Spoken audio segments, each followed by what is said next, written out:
This is fundamental problem 4 from chapter 18. The 50 kilogram wheel is subjected to a force of 50 newtons if the wheel starts from rest and rolls without slipping. Determine its angular velocity after it has rotated 10 revolutions.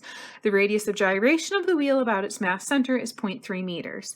So we are going to use in this problem either equation 1814 or equation 1818.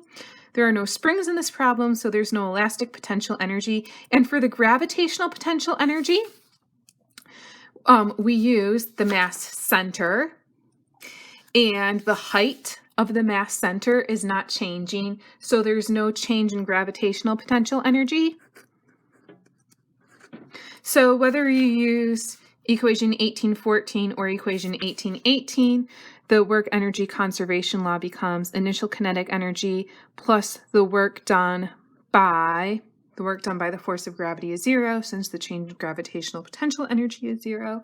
The only other work that we have here is coming from force P. So this is the work done by force P, and this is equal to the final kinetic energy. Let me mention something which I did not mention in the introduction.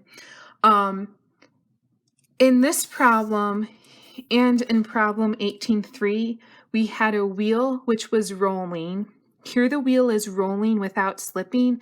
So I said that the work done in this problem, we just had work done by force P, but we have other force, and we have another force in this problem. We have the force of static friction if the wheel is rolling without slipping. But if you go back earlier in the textbook, and I think we must have talked about this in chapter 14 also, at the bottom of page 477, they talk about why the force of static friction does not do any work. So you can read through that paragraph there. So why the force of friction doesn't do any work. Basically because when this point is in contact with the ground, it is not slipping relative to the ground. And they also tell you here, for the work, it's the force dotted with the displacement. Well, the force of friction is going this way, and when this point comes down and then leaves the ground, since it's not sliding on the surface, this displacement is vertical. If you look over a very small amount of time, so ds is vertical. So the work done by the force of static friction is 0. So now we just have to look at the initial kinetic energy, the final kinetic energy, and the work done by the force P. So initially it's at rest, so T1 is equal to 0. Finally, I can use equation 18.6 for the kinetic energy. And so for T2, I have 1/2 times the mass times the velocity of the mass center squared, plus 1/2 times the moment of inertia times the angular velocity squared. In this problem, I want to determine the angular velocity. Since we have rolling without slipping,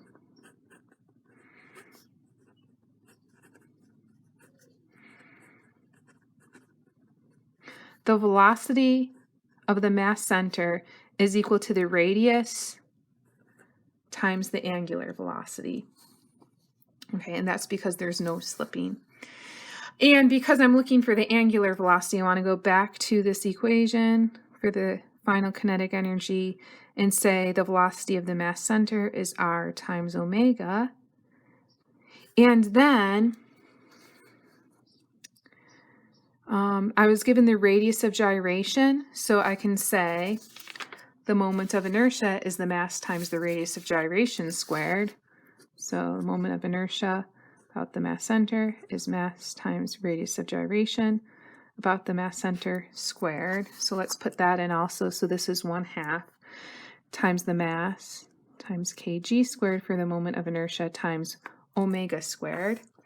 Okay, so I have my expression for the final kinetic energy, and now I just need to figure out what the work is. So for the work, we have equation 18.8. The force P is the only force that we have to look at here.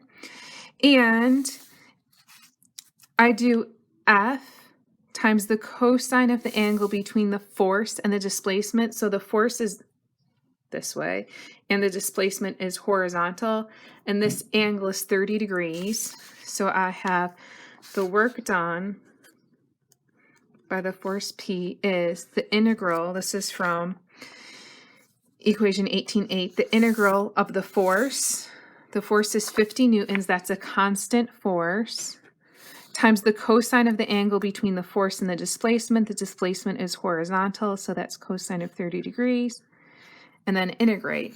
Well, this, because the force is constant, just gives you 50 times cosine of 30 degrees times delta S.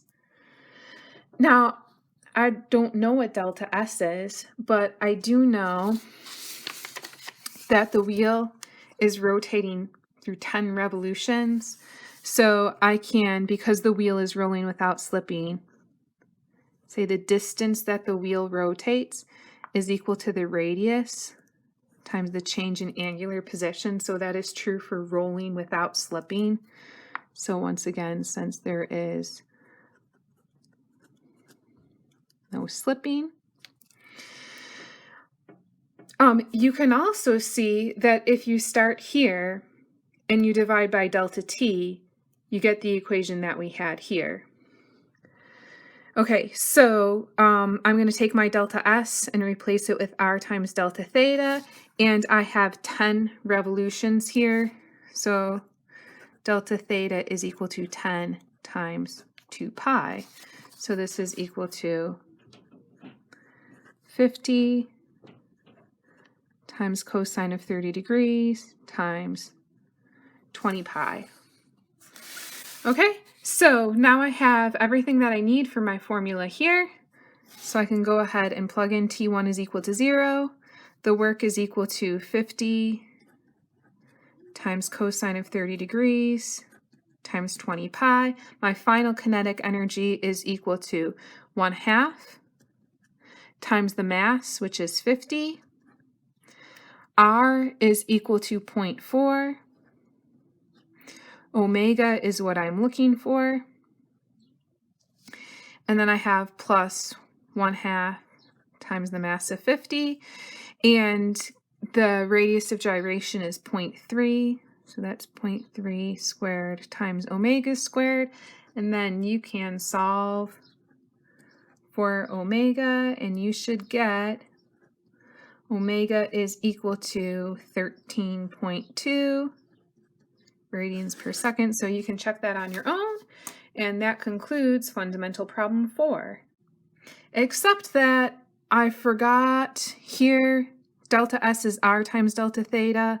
I lost an R there. So this is times R, and R is equal to 0.4. So we need a 0.4 in here also. And you should still get 13.2 radians per second.